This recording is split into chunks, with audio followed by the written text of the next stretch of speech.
ഇപ്പോൾ ബിജോയ് എന്നൊരാൾ കൂടി നമുക്കൊപ്പം ചേരുകയാണ്. ബാംഗ്ലൂരിൽ നിന്നുള്ള ഒരു മലയാളിയാണ്. അദ്ദേഹം ഈ ഭീകരാക്രമണം നടക്കുന്ന തൊട്ട് മുമ്പ് ഈ ബൈസൺ താഴ്വരയിൽ ഉണ്ടായിരുന്ന ആളാണ്.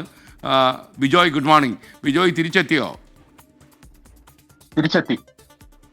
ബിജോയ്, ബൈസൺ വാലിയിലെ ഓർമ്മകൾ എന്തൊക്കെയാണ് താങ്കളെ വേട്ടയാടുന്നത് ഇപ്പോൾ? ഞങ്ങള് 21-നായിരുന്നു പഹൽഗാമിലെത്തിയത്.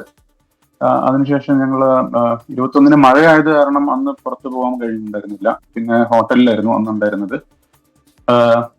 അടുത്ത ദിവസം രാവിലെ 9 മണിയായപ്പോഴത്തേക്കും ഞങ്ങള് ചെക്ക്ഔട്ട് ചെയ്തു. നേരെ ബൈസ്റ്റാൻഡിലോട്ടാണ് പോയത്. ബൈസ്റ്റാൻഡിലേക്ക് 2 വഴി ഉണ്ടായിരുന്നു. ഒരു വഴി കുറച്ച് അപകടം നിറഞ്ഞൊരു വഴിയായിരുന്നു. അത് ഞങ്ങൾ ചൂസ് ചെയ്തിട്ടുണ്ടായിരുന്നില്ല. ഞങ്ങള് കുറച്ചുകൂടി ഭേദപ്പെട്ട ഒരു വഴിയായിരുന്നു ചൂസ് ചെയ്തത്. എന്നാലും അത് അവിടെ എത്തുമ്പോഴത്തേക്കും ഒരുപാട് അഡ്വഞ്ചറസ് ആയിട്ടുള്ള ഒരു വഴി തന്നെയായിരുന്നു അത്. കുതിര സവാരി, കുതിരകൾ വരെ സ്ലിപ്പായി പോകുന്ന ഒരു അവസ്ഥയിലായിരുന്നു. ഞങ്ങൾ അതിന്റെ ഒരു പിരിമുറുക്കത്തിലായിരുന്നു കയറ്റം ഉണ്ടായിരുന്നത്. പിന്നെ അവിടെ കയറിയതിനു ശേഷം അതിനെ പറ്റിയിട്ടുള്ള വലിയ ചിന്തകൾ ഉണ്ടായിരുന്നില്ല. പക്ഷെ ഇതെങ്ങനെ തിരിച്ചിറങ്ങും എന്നുള്ള ഒരു ചിന്ത കൂടി ഉണ്ടായിരുന്നു.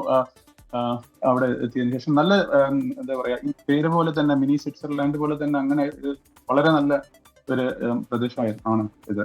ഞങ്ങൾ കുറച്ചു നേരം അവിടെ സ്പെൻഡ് ചെയ്തിട്ടുണ്ടായിരുന്നു.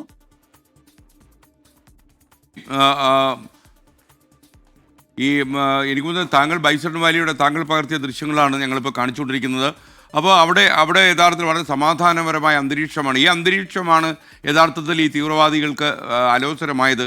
കാരണം ടൂറിസം അവിടെ നന്നായി വളരുന്നു, അവിടുത്തെ സാമ്പത്തിക ശക്തിയൊക്കെ കാശ്മീരിൽ ഇമ്പ്രൂവ് ചെയ്യുന്നു. ഇതൊക്കെ അവർക്ക് മനംപുരട്ടൽ ഉണ്ടാക്കുന്ന കാര്യമാണ്. താങ്കൾ അതിനെ എങ്ങനെയാണ് കാണുന്നത്?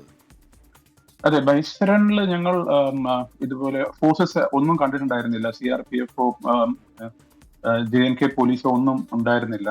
ബാക്കിയുള്ള സ്ഥലങ്ങളിലെല്ലാം അവരുടെ പ്രസൻസ് ഉണ്ടായിരുന്നു. പക്ഷേ ബൈസറണിൽ എന്തുകൊണ്ടായാലും ഞങ്ങൾ സംസാരിക്കുകയും ചെയ്തിട്ടുണ്ടായിരുന്നു, എന്താണ് ഇവിടെ ഇല്ലാതിരിക്കുന്നത് എന്നാണ്.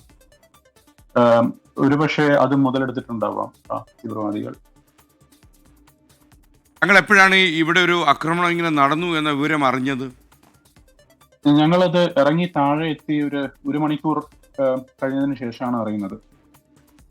താങ്കളുടെ സംഘം പെട്ടെന്ന് മടങ്ങി പോകുന്നത് അവിടെ തുടരേണ്ട എന്ന് തീരുമാനിച്ചത്?